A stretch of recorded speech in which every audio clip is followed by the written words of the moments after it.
Ამ კვირის ევროპული საბჭო დღევანდელი რეალობისთვის თვალის გასწორებას ეხება.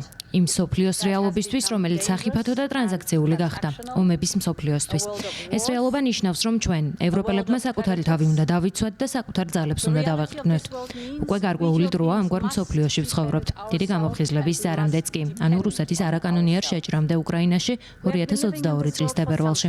გუშინდელი მშვიდობა აღარ არსებობს. ნოსტალგიის დრო აღარ გვაქვს მნიშვნელოვანი ისაა, თუ როგორ ვუპირისპირდებით დღევანდელობას. ვერ დავუშვებთ, რომ ჩვენი გზა სხვების მსოფლმხედვამ განსაზღვროს. სწორედ ამიტომ წარმოვადგინე ორი განსხვავებული ვარიანტი ევროპული საბჭოსთვის. ერთი აქტივებზე და მეორე ევროკავშირის სესხზე დაფუძნებული. მოგვიწევს გადავწყვიტოთ, რომელი გზა ავირჩიოთ, თუმცა ერთი რამ სრულიად ნათელია. ამ ევროპულ საბჭოზე უნდა მივიღოთ გადაწყვეტილება მომდევნო 2 წლის განმავლობაში უკრაინის დაფინანსების შესახებ. ჩვენ უკვე გადავდგით ერთი ძალიან მნიშვნელოვანი ნაბიჯი. გასულ კვირას შევთანხმდით რუსული აქტივების გაყინვაზე და ეს არის გადამწყვეტი ნაბიჯი, რომელიც ძალიან ძლიერ პოლიტიკურ მესიჯს აგზავნის. ეს ნიშნავს, რომ რუსული აქტივები დარჩება გაყინული, ვიდრე ჩვენ სხვაგვარად არ გადავწყვეტთ.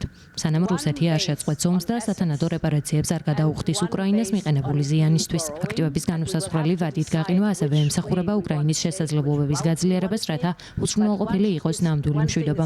სამართლიანი, ხანგრძლივი და ისეთი, რომელიც როგორც უკრაინას, ისე ევროპას დაიცავს.